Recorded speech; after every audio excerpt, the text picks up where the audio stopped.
Well, welcome everybody. This is the Clinical Consultation Network. We do this every Tuesday at 12:30.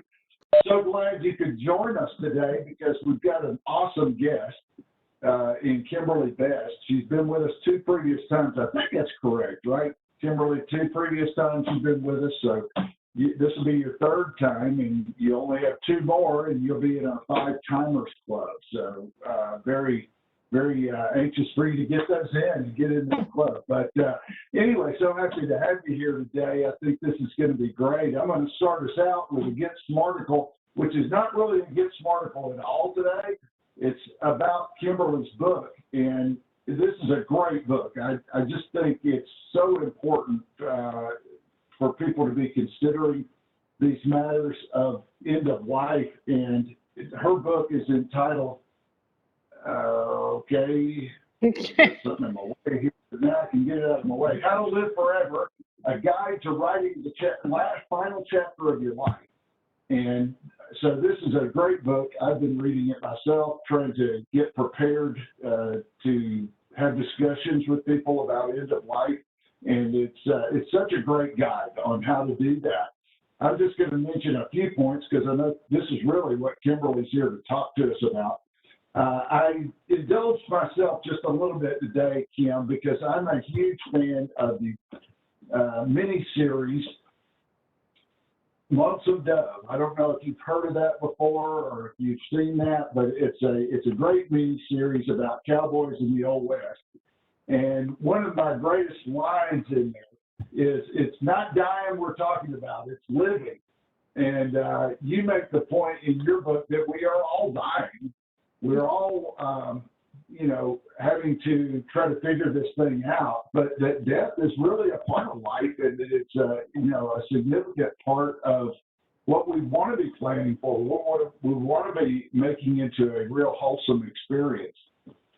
You mentioned 4 things on the to-do list, specific items for legal affairs. So, those are the nuts and bolts of doing all this. Healthcare and end-of-life decisions.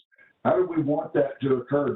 Do we want life-sustaining treatments or life-sustaining, maybe not treatments, but just life-sustaining, where I'm living basically at the behest of a machine, or do I not want that? Conversations with loved ones, so important, and helping people get prepared for that, and then stories and wisdom about your life.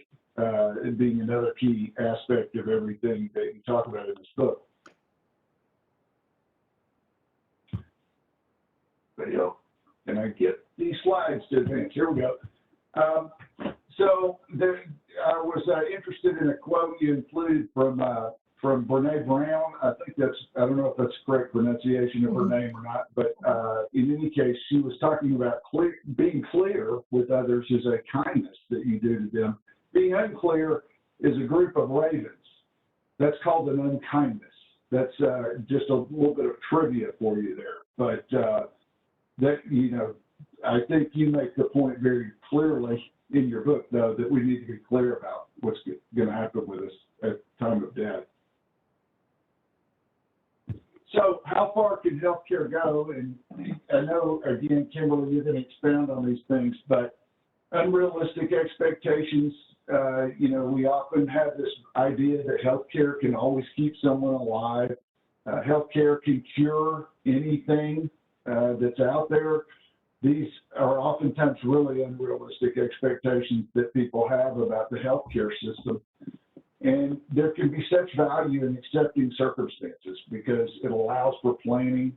I was really moved by a story you told in there about Pam, who went funeral shopping in preparation for her death. And, that seems, I know a lot of people probably look at that and think that sounds, wow, really morbid or something, but really it was a very wholesome story about just preparing for the time of death. It can reduce anxiety. And then you also mentioned, it's not about giving up. It's sometimes you just research the options and figure out where you are. And that hospice can often be a really wholesome choice in these circumstances. And And I just had that one additional reference by Brene Brown. But so that's just a little bit of an intro that I know everything you're going to talk about today, Kimberly. And thank you again for being here on the Clinical Consultation Network today. That was such a good intro. My work is done. We can just go into questions now. I knew you were going to say that. I knew you were going to say that. No, that was great. That was great. Yeah, And so, while Trey is pulling up the PowerPoint, I just want to speak about Pam for just a second. This Pam will be an example. We'll be talking about how our stories live forever, which is why the title of my book, right? They do. If we're not telling the stories, then how we've interacted with other people and touched them lives on. So Pam had a long battle with cancer, but never went to knew what her boundaries were, knew what her, and we'll talk about this later, but knew what her end point was, where she would recognize that she didn't want to lose what time she had left fighting for a life that wouldn't be good in the end. So when they recognized that, they went funeral shopping, and then they went to dinner and had margaritas afterwards. And the coolest thing about stories like this, which there are more in my book, is the peace that leaves the people that we left behind, which is your story, right? When you're the one dying, you're leaving behind your story. And the purposefulness in designing what that story looks like is the ending that we leave behind, is our legacy. And that's how I got the title of my book. Some people thought, it was more religious or something, but anyway, thank you all for being here again, especially on such a beautiful day. I'd like to give a shout out to Karen, who is, just I'm a big fan of her. She and Bruce have both been very kind in helping me do my own mission.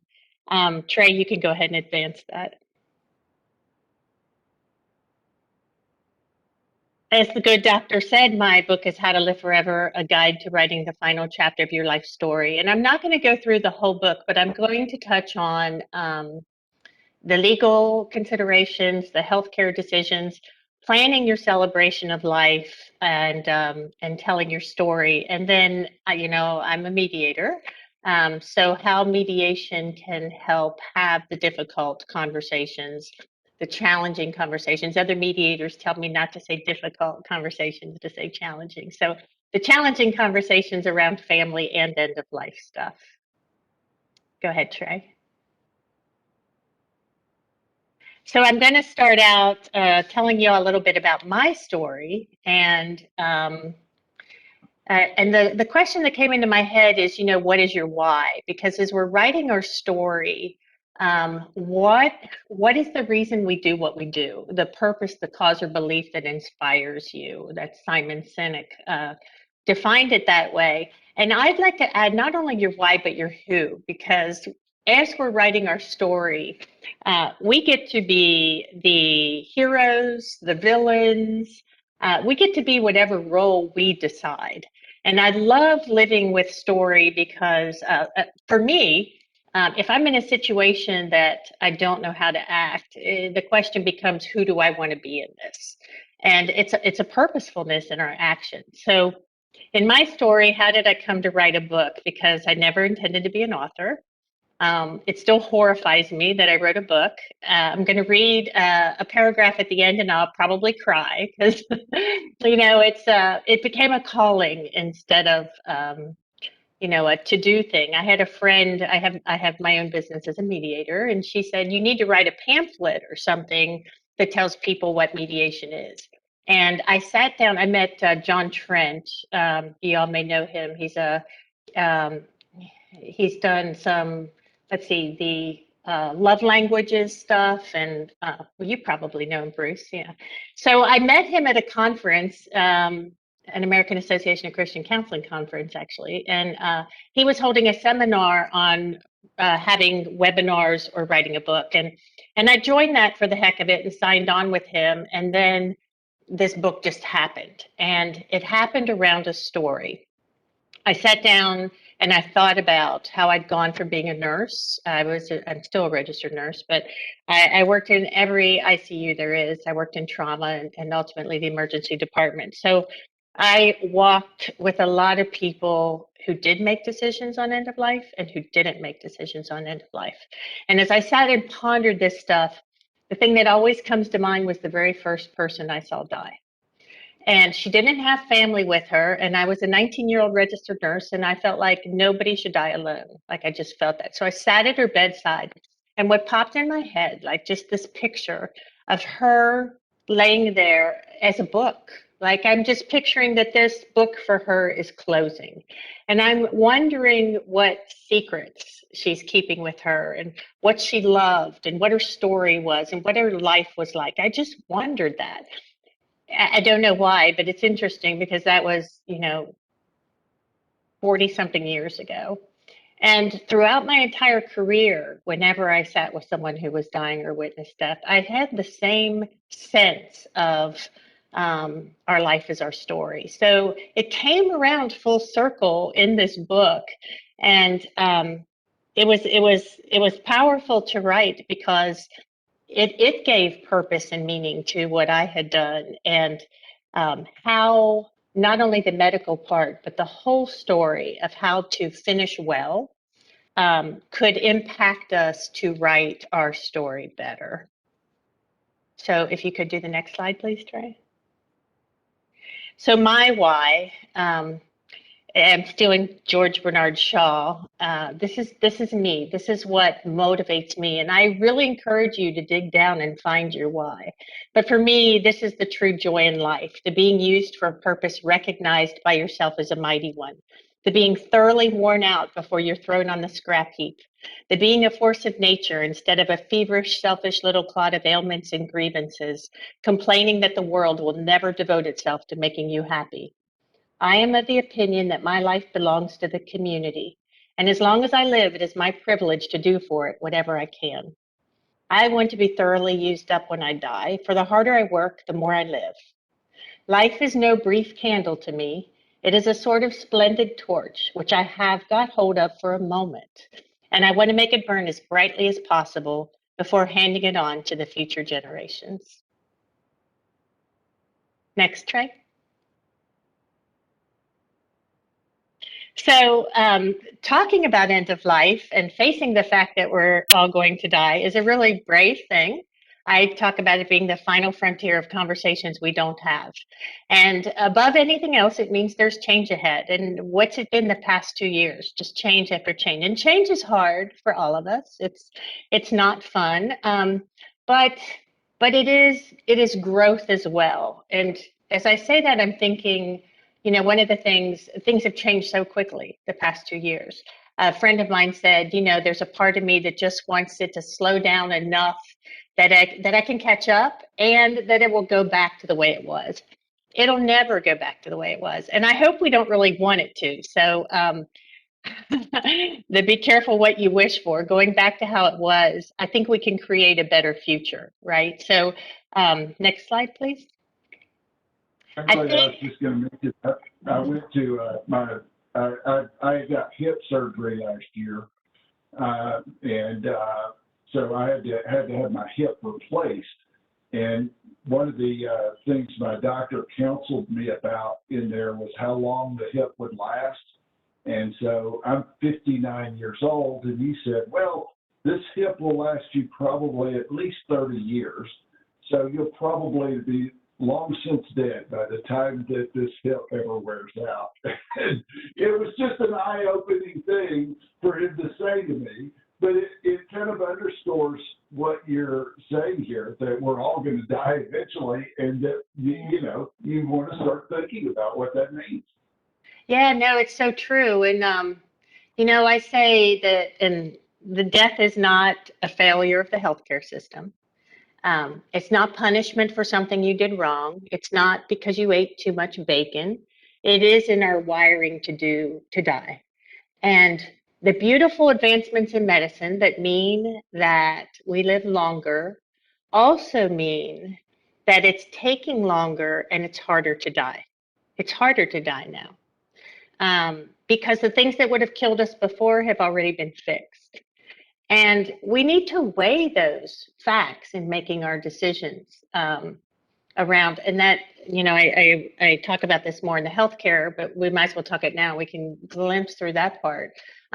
It's important to think about because our assumption is that we should just be alive. And my challenge to you is to say yes and how, meaning what quality of life do we want, not just for ourselves, for our loved ones. So prevention and cure, by planning, by thinking through these things, by having these discussions and being as clear as possible with your families, keeps a lot of problems not happening on the front end. Trey, next page. Because, even if we don't choose, that not choosing is a choice and something will happen. So for us to write our story the way we want, we need to make these choices. And this, for those of you who don't have visual, I am my choices. I cannot not choose. If I do not choose, that is still a choice. If faced with inevitable circumstances, we still choose how we are in those circumstances. So I'm fond of saying that while we can't choose the things that happen to us in our life, we can choose how we show up for those things. Next page, Terry. Okay, so if we don't plan, what kind of things happen? Well, blended families don't happen. I just wanted to mention those here because we're in a society now where families are more complicated. There's a lot of blended families, and everybody has an opinion. There are distance barriers, and part of this, you remember talking with Phil of Honoring Choices. I'll mention him later, where we talked about advanced directives, but these are just facts of our society now. We live farther apart.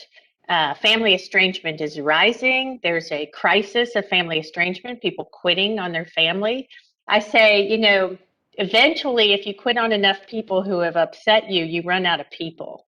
And I did interview someone in my book who was a hospice minister in Ohio. And he said that in his establishment where he serves, about half of the people in that hospice are estranged from their family. Oh, what a terrible way to end your life, So if you don't have your wills and your legal papers, then the courts decide and they decide how your assets should be allocated. What usually happens is everything's tied up in court so long and between attorneys, there's nothing left or not much left. People decide who makes the decisions when you can't. If you don't make those choices, then conservatorship or guardianship is appointed to you. And those people not only may not know what you want, they may not have your best interest at heart because they have their own agenda, good or bad. Greater complexity means greater conflict. This is in the medical field, right? So with all the choices that we have for healthcare now, we have to weigh those choices, think about them, talk about them, find out what works and what doesn't. That makes it harder with all that complexity, with the complexity of families, with the complexity of services, even around COVID now. We just get thrown into a system and are kind of meandering lost if we don't plan. Unrealistic medical expectations, Bruce pointed out, we have them. There's a book I recommend for everyone. I tell everyone if you buy one more book, make it Atul Gawande's Being Mortal. I don't know if you want to put that in the chat for me. So Being Mortal, as a nurse, when I read it, I read the foreword and had to sit the book down because it was the most honest book on navigating the healthcare system that I had ever run across. And what we're trying to do is help you. And that's complicated. It's not always, keeping you alive is not always in your best interest.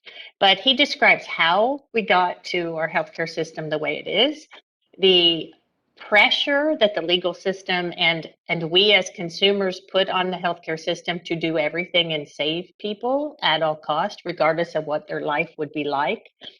If their heart were still beating. And then he paints a picture of possibility for what our future in healthcare can look like. And I didn't disagree with the word in his description. So it's a great book. A hospital survey said that 75% of staff time is spent managing conflict. I don't know, if I'm going in for service and my life is on the line, I'd like things to be in place so that the staff can worry about taking care of and doing their job instead of managing conflict. And then lastly, if you don't plan, you are not writing your own ending. You are leaving it up to strangers, to, perhaps well-intentioned people who, again, have their own agenda. Next page. Thank you. So I'm not an attorney. Sir. I was just going to ask a quick question about the conservatorship guardianship aspect of that. So what you're saying is that if we don't plan for this, the possibility is that somebody else that we don't even know may be making decisions for us in these circumstances. Right? I mean, that's what we're saying. That's exactly right. It might be, yeah, the courts will appoint someone, or, in the medical system, in the absence of someone, they will err toward the side of keeping you alive. And that reminds me, Bruce, as far as that goes. I mean, that may sound like a good thing, but what is entailed to have that happen? It reminds me of when COVID started. And hate to bring up the C word, y'all, but I think this is an important thing. And people say, like, well, I'll just go on a ventilator. Like a ventilator was like taking a few Advil. And it's a horrible thing to be on a ventilator. First of all, it's not a treatment. It means that you're close to death. You can no longer breathe on your own. Second, it means you're going to be paralyzed and sedated so that you're not fighting the machine, which means you're not going to know what's going on around you, hopefully. Because when you're sedated, it's hard to tell if you're paralyzed. When you're paralyzed, it's hard to tell if you're sedated. I mean, and then it just affects all of your systems as well. So it's so much more aggressive and difficult on the patients and the families, to not have these discussions ahead of time and just decide that this is in the best interest of someone just to be alive. So I just want to say, if there's anything here that anybody wants to just take a picture of for their own, use, feel free. But this is just kind of a list of documents, and I go into documents more in the book. I'm not going to bore you with documents, but the things that having these in place is going to make legal decisions and legal progression better for everyone. Next page, Trey. Okay, so healthcare documents. Yes, so the advanced directive, which we talked about with honoring choices once before, and that is making the decisions around what you want done under certain circumstances, what kind of life support, what kind of treatments. Supported decision making, we don't really have in Tennessee, so this varies by state, but in Tennessee, we don't have a direct statement on supportive decision making. I'm a big advocate that people be allowed to make decisions to whatever capacity they can and be included on all decisions. So you all probably have a better grip on those kind of rights than I do, but for end of life stuff, they use the things that you use as kind of the guidelines for that. Durable power. Go ahead. This is a huge movement within IDD services, is really moving from conservatorship for people with intellectual and developmental disabilities to supported decision making, where the person actually remains their decision maker. They just get the support from the people that they trust. And Absolutely. So, this is a huge thing within the IDD field. Awesome. That's awesome. Well, I'm an advocate for that. The durable healthcare power of attorney, we talked about we talked about that already. The person who's going to make decisions for you. The physician's order for scope of treatment. I don't know if I mentioned this before, but this is something that doesn't get talked about very much. We might have our do not resuscitate, or it's also known as allow natural death.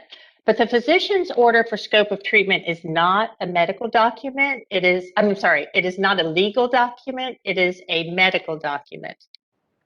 And this is one, this is the thing that you hear people stick in their freezer or peg on the refrigerator or something that they have. when first responders respond, they do not respond to the legal field, they respond to the physicians, right? So they follow orders and protocols that are already in place. And if they find you unresponsive or whatever, and they don't have a way to know what your wishes are. So the physician's order for scope of treatment is the doctor writes orders that says, if you're found in a certain way, or if you go to the hospital in a certain way, seek health care under certain conditions, I do or don't want an IV, I don't want intubated, that is to have a breathing tube put in, I don't want to be on life support. I do want something, it's just a way to have doctor's orders to make it clear in those emergency situations. And I think it's a great thing to talk about with your doctor. Again, it puts what happens to you in your hands and not someone else's. I want to say in this that we assume that we're going to be, 99 when we die. And the thing I know about being a nurse, I had a 5-year-old niece die of a brainstem glioma. I mean, we don't know. I think more and more people now are hearing of young people with cancer. And I tell stories of some young people in cancer, with cancer, which reminds me, I'll do a shout out to one. 21-year-old, incredible. I won't. He's in the book, but his family walked him through cancer, and at the end at his funeral, his mom said, I prayed for a miracle, and then I realized he was the miracle. So the thing that has said to me, and all the people that I've shared, life with, is it isn't about how long we live. It's about how well we live. Because the long part of it isn't guaranteed. So having the conversations and being purposeful in how we live, I think matters at any age. And I think maybe even COVID has shown this to us to some degree, right? But I'm not sure that we've seen the lesson. Next page, please, Trey. Okay, so quality of life, like that's to me the bar where you say, I want everything done. I'm willing to try that experimental chemo as long as I can. And I want to go back to the what is your why? As long as I can, what? And sometimes I do a bubble thing. I don't know how to do it on this site, so I didn't try. But what is your bar for your quality of life? I want to fight to live as long as I can. And when I ask people things like that, I get everything from watch football to eat ice cream to still be able to run, to be alert and to have conversations with my family. I mean, that's not mine to decide. It's mine to honor your decision, right? But you have to know what that is, because when the time comes that you get sick enough to seek treatment, how far are you willing to push the treatment? At what cost? Up to what point? So that's how I define quality of life. And then I do want to talk about hospice for a moment, because it's important. It's come a long way. It doesn't mean necessarily your death is imminent. It's up to 6 months. People have been in longer than that. I want to tell a story about a client that I had that I absolutely loved. He came to my office. Yeah, football player, older, retired, obviously, but young, like, close to my age. I'm 61. And he was diagnosed with a terminal illness that involved a progressive paralysis. And he was on the early stages of it. He was having difficulty walking. And he came into my office and he said, I've got this disease. I'm just going to die. Like, I'm just going to sit in a chair and wait to die. I'm good with God. Don't know what to do, that my circumstances have changed. I kind of hate it. So basically, I'm giving up. I'm just going to sit in my chair and wait to die. And I said, well, you can do that. That's an option. I said, but my dad got a chronic disease with a terminal prognosis. And it took him 20 years to die. He sat in his chair and waited. So what are your other choices? Maybe you have children. Maybe you're modeling for them what happens when you get hit with a disease that you have no control over. Maybe there are still things you want to do. Maybe we think about what things you might still enjoy. And he lived almost a year after that. But when it came time, we talked and planned about when that time would be. And when it came time for him to call in hospice, um, I was with him and his family. We interviewed several hospice groups and decided on one. And his daughter was present, his wife, myself, and the hospice people. And his wife said to the hospice nurse, you know, well, do I call an ambulance when if he chokes? Because it was likely that he would choke, being unable to swallow, and that might be what his ending looked like. And so I said to her, you could call, but that would mean he would go to the hospital, and that would mean they'd probably draw blood and start treatments and stuff like that. The point about being in a hospice is, being as comfortable as you can and having support from hospice care. And she's like, okay, I get it. And the nurse left the room for a minute, and she turned to her husband and she said, um, you need to decide what you're going to leave our three kids, like right now. And these people had a crazy good sense of humor. I mean, they're just wonderful people, but their sense of humor and their faith was their strength. And he starts laughing. I mean, he just was a smart aleck. And he starts laughing and he starts coughing as he's laughing. And I'm just sitting there looking at him going, gosh knows what's going to come out of his mouth. And he finally says, 3 cups of ashes. That's what he's leaving his children. And his wife looked horrified for a second. Then she started laughing. And the daughter started laughing. And I tell the story because when I left that house, I walked out of there going, who would be laughing when it came time for hospice, except someone who's well prepared? I mean, it was a beautiful moment that I will never forget. Next page, please. I also have palliative care, which is similar and different than hospice. In palliative care, you're still going to be seeking treatment. So in hospice, you're not seeking treatment, though you're not locked into that. If you change your mind, you can. And palliative care is actually a division of a medical care. There are palliative care doctors. Both of them want you to have your most comfortable ending. Palliative care, you're still focused on some treatments. Next page, please. And then I gave this once, and someone said, well, what about doulas, end of life doulas? And I'm like, you are right. It's kind of a new wave thing. It's a bit like hospice in that, well, in hospice, you don't have people at your house as much as you'd like to. I can pretty much promise you that. But the end of life doulas are sort of, they're patient advocates that will sit and stay and bring peace and, just believe in the respect and dignity of dying. Next page, please.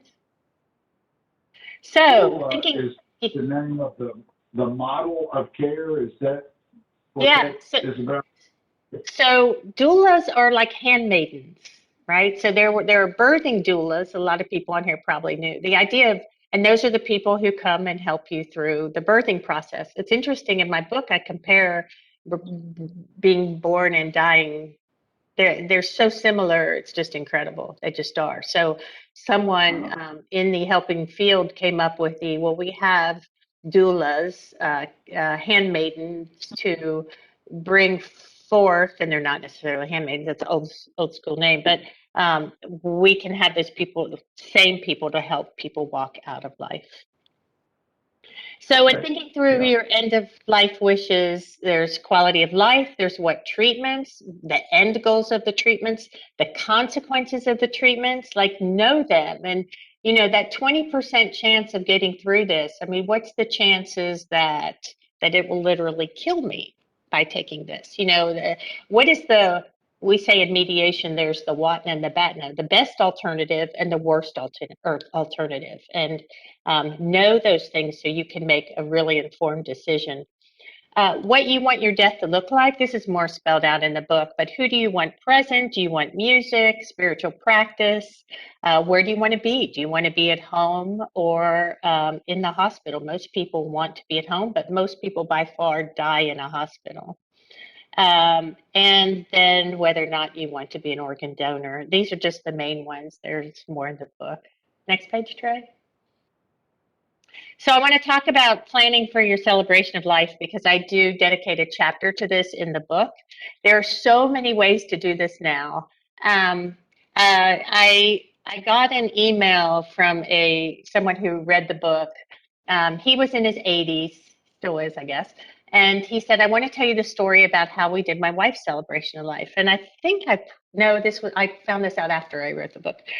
He said she had a terminal illness and a feeding tube. And they knew that when there was a point she was either in enough pain or couldn't enjoy life to the degree that was important to her, they understood that this feeding tube was keeping her alive.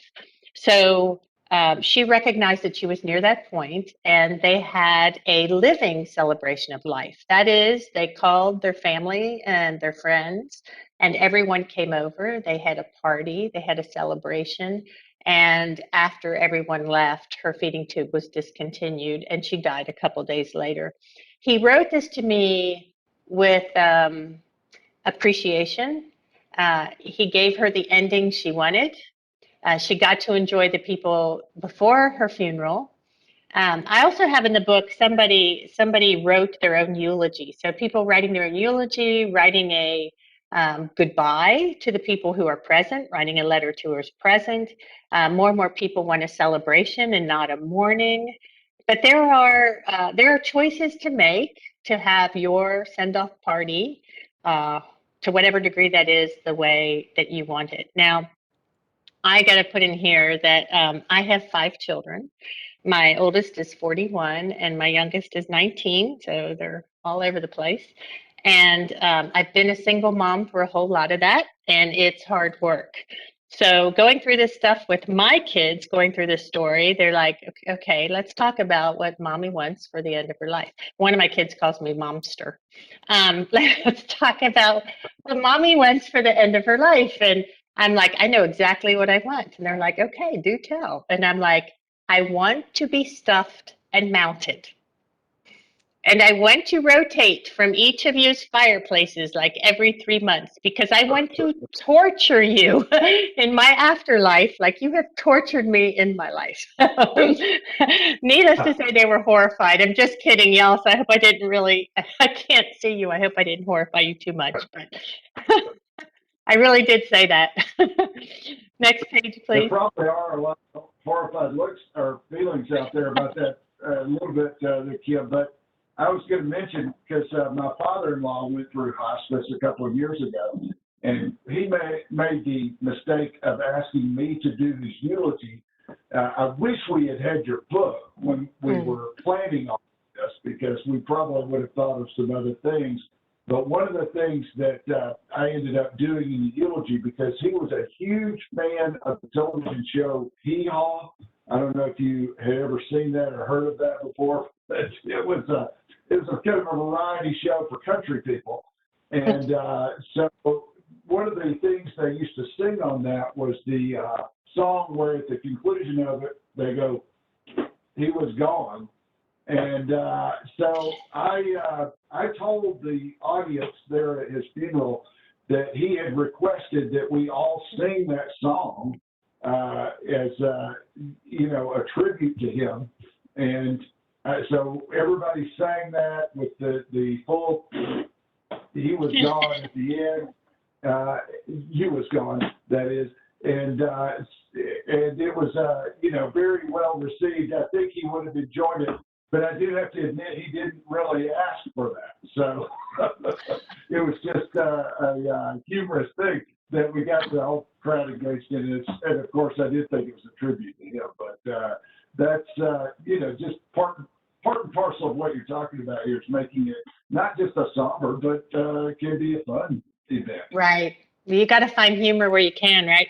Now, I think that you actually gave me chills when you told, first of all, my dad watched Hee Haw. Second of all, he loved that, singing that last line with he was gone or whatever. He loved doing that. And so that, made me remember my dad. But I was actually at a funeral where the woman did a similar thing. She did request a song, I Want to Be a Millionaire, and she wanted people to dance out the aisle. And yeah, that was in the book. And watching that, you can't help but be happy when you do that. So we can hold more than one feeling at a time. You're grieving a lost one, but feeling joy too. There is no harm in that. I mean, and it is one client told me that how I end, however I choose to do that, will be how people most remember me. The celebration of life ending, the celebration of life. And I thought, I mean, I knew this person's daughter. I didn't know her, but I will never forget that, you know? So that's super cool. And she also had this poem that, there'll be two dates on your tombstone and all your friends will read them, but all that's going to matter is the little dash between them. And that dash between is our story. And that dash is so small, right? So live your story, y'all. Next page, please. Speaking of stories, so Atul Gawande says for human beings, life is meaningful because it's a story, and in stories, endings matter. Next page, please. The Power of Stories, Brene Brown, you did pronounce it right when you said it, Bruce. Owning our stories and loving ourselves through the process is the bravest thing we'll ever do. Our stories are full of ups and downs, and that just that helps. Like when we share our downs and difficulties, people learn from it. So stories allow others to learn, grow, and be changed by our experiences. I believe stories live forever. This is a quote from my book. This is me. So our stories make us immortal. Stories give sense, purpose, and narrative to our lives, and for our children and the generations behind us, stories connect them to their past, right? So that they can write a better future. Next page. This I won't bother going through, but I did I did a survey. Think of the loved ones that you have lost. What is it that you wanted to know that you don't know about them, that you never had the opportunity to ask? And those are some of the things that you might want to leave behind in your own story. There's different ways to account our stories. We can do video stories now. We can Zoom meet with our families and record those and pass those on for generations. Next page, please. Oh, sorry, I thought I had something else of stories. I might have it out of order here now that this has popped up. There is, maybe it didn't make it on here. There is a website called Storyworth. And I bought this for someone as a gift. It's a subscription that's not terribly expensive. They will send the questions to you. I wanted to do this with my book. I just couldn't afford to do this. So you can put the questions online. People can add to the answers. And at the end of 1 year, they'll compile it in a hardback book for you. And you can gift that to other people. It's a fantastic gift for your parents. It turned out wonderful for the person that I did it for. You can use their questions or you can write your own. So, and I'm sorry I didn't include a slide, but if you Google, what are digital ways of, or, online ways of writing stories, there are a lot of different apps that you can do that from. So relationships, everything ties to relationships, everything. Like, and I saved the best for last, I hope. I thought the legal stuff was the most boring of all. I thought the healthcare stuff, it's my passion and it was important. But there's not very many people, if any, that at the end of life say, oh, my job was the most important thing. So in my book, I do offer some conflict resolution type of things for healing relationships. It is also, next page, please. Yeah, it is also what mediation does. So, as a mediator, healthcare, estate planning, healthcare decisions, issues around safety and driving, end of life wishes, hospice care, conflicts with the medical teams and medical decisions, contested guardianship and conservatorship, funeral decisions, making peace with dying, just holding space for these conversations, and family relationships and family estrangements. That's what elder mediators, which are now calling ourselves elder family or adult family mediators. Family mediators usually divorce mediators. So if you're looking for a family mediator, you might find one. But a lot of these are family issues, not necessarily aging issues. Next page, please. Yeah, yes, Just sir. a quick question here about circumstances where there's family estrangement. And unfortunately, that is something that a lot of people with disabilities face. Yeah. They may be in services somewhere in our service system, may not have much contact with their family or certainly not much meaningful contact. How do you handle a situation like that in end of life and try to bring it together, make it something meaningful for someone?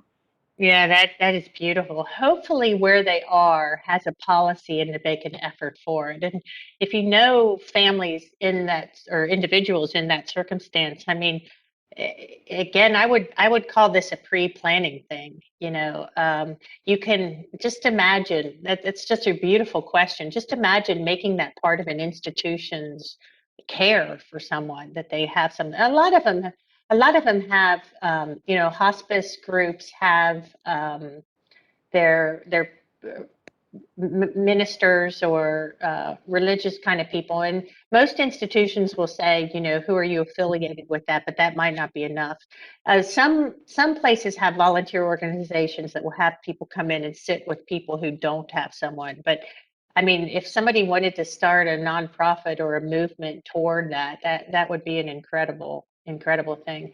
But asking an institution and maybe challenging them to come up with some things that make it more meaningful too, because that's the one thing. I love my field of nursing. I do. And I believe with all my heart that most of the time we're trying to get it right. But the workload is incredible.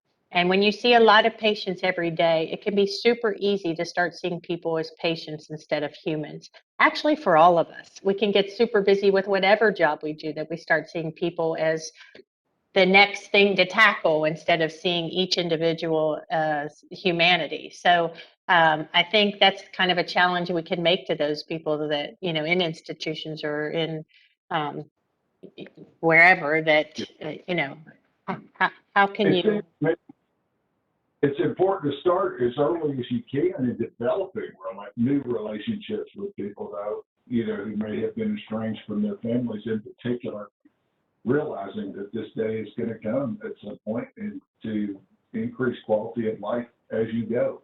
So, yeah, Absolutely, great. absolutely correct. And I think if we're recognizing we're not just writing our story, so is the other person, right? That quality of life isn't just about our quality, it's about your quality too. If we can not just be self-aware, but aware of the people that we come across, I hope that we can start a movement toward, I don't just care about what happens to me, I care about what happens to you too. So, a quick thing on mediation. This is my blurb because I sat there one day and this came to me. Mediation is, see somebody put a question there, but it's about empowerment. It's about helping the people make their best decision, not my decision. It's not about who's right or wrong. It's not about finding blame. There's no help in that. It's about helping people explore their options and thinking outside of the box. The hard things in life, whether it be divorce, end of life, conservatorship, we're the ones who are going to make it safe to talk about it. Because it needs to be talked about, right? So that you can make your choices. And they're not easy choices, and every choice has a consequence. But I think it just occurred to me one day that having these conversations help us walk that fine line between hope and regret. And that's where we are, where we're in the hospital facing terminal illness or um, accident. There's a fine line there, but having the conversations is how to do that. And it's hard to do it in families because we have histories, right? We don't necessarily have that safety built up, and that's normal. All families are a bit dysfunctional, right, Bruce? Because we're human, not because we're messed up. It's because we're human. That's why my kids call me Momster, because our lives are our stories, and our stories are our legacies, and our legacies live forever. Next, please. So, Lindsay Green has a book called A Life Well Lived, and basically it's easy. If you spend a moment going, if my life ended right now, what would I want done? And go backwards from there. Next page. Yeah, because our ultimate goal, thank you, Atul, after all, is not a good death. It's a good life to the very end. Next, please. Okay, it's just some fun statistics because I know that was pretty heavy. Well, 17% of respondents in a survey of over 1,000 people in an insurance study said they wanted something willed to them, your grandma's gnome or something, but 77% wanted stories and wisdom. Um, a life well lived is by 94% of people being loved, having people love you. 75% say it's about having a positive impact on society. Only 10% think it's about accumulating wealth. Most people want to go ahead and give their stuff away or at least share it while they're still alive instead of waiting till they're dead. And I don't know, I ran across a fun fact and I put it in there. There's $7.4 billion in unclaimed life insurance. So if y'all know an insurance agent, you might want to hunt. I did, no luck. Um, and then something to think about, the US has the highest chronic disease burden and obesity rate, 2 times higher than countries similar to us on an economic scale. Um, but we spend nearly twice as much on healthcare, and our suicide rates are the highest. I think that the reason that is happening is because part of the reason, there's always a lot of reasons, but we're not taking autonomy, we're not taking agency in making our healthcare decisions. I think we go into the system like we're used cars going to get tuned up and just do with me what you will. And I think we need to be more purposeful, for a lot of different reasons, not just the impact on us, but our families and and on honestly society as a whole. Next page, please. So here's a list of tools. Feel free to snap a picture. I put honoring choices. You can write your own advanced directives free of charge on that. All these sites have great information. The Conversation Project is a wonderful booklet that helps you decide quality of life issues, and it's very exacting, which you want to be. And people who say, "Oh, I have this all written out, my family can find it in my file drawer," that's not enough, because there's a lot of nuance that's going to come up that's not going to be spelled out in your legal documents. I recently ran across happyhealthycaregiver.com. Her name is Elizabeth. I can't think of her last name, but her mission is to help caregivers get care. So she has a journal that's pretty incredible too. Next page, please.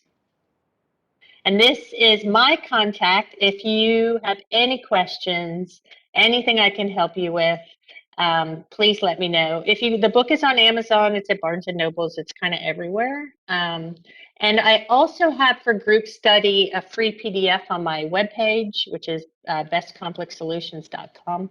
And I've had a blast sometimes sitting in for one of the chapters if someone does a book club or their church does a book group. I've made an appearance and walked through that with them. I love doing that. So if I can do that for you, I'm happy to do that as well. Next page, please. The end. I barely got done. I try not to talk too much. I'm sorry. No, you did great. We've got a question here, Kim. Yeah. Can a mediator be hired for someone with limited conservatorship to help be a bridge between their state conservator and their medical team? If so, what resources? Oh, thank you. Thank you, Karen, my girlfriend. Yes.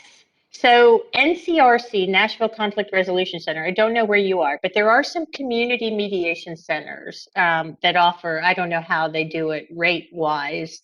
There is, for me, I'm an elder mediator, so I specialize in this. We like to say, find a mediator that either does elder or healthcare mediation so that they're familiar with the choices that you have.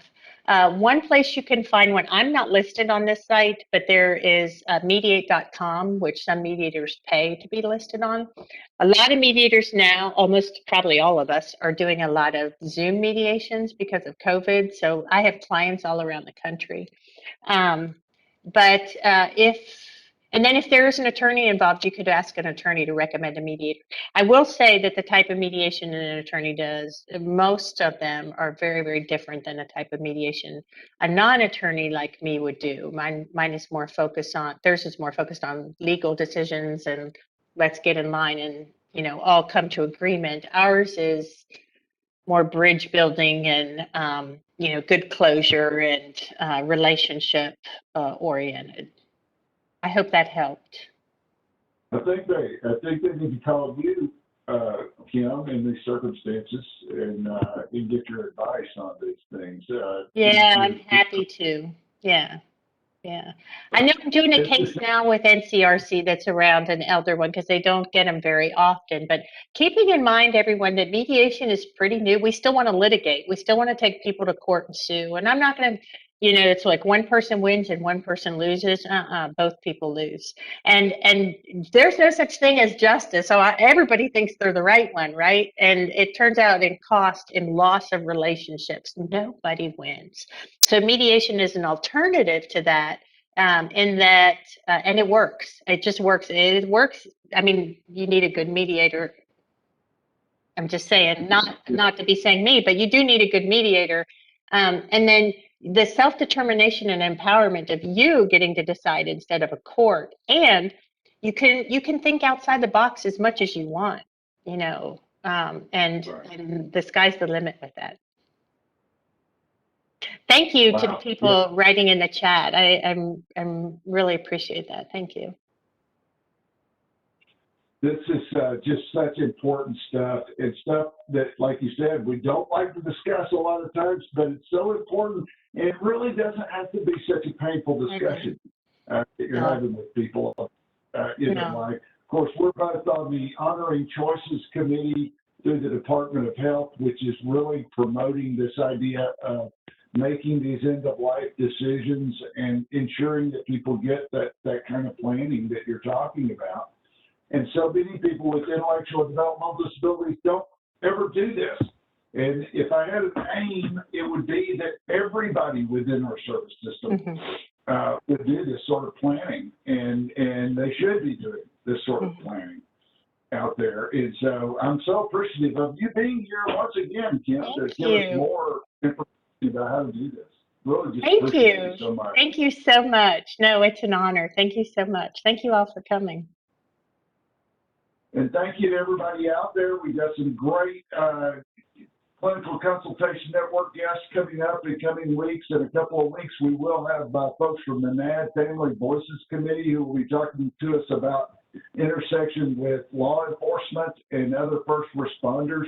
And so that's very exciting. We'll have another great guest for next week as well. So please join us again here on the Clinical Consultation Network.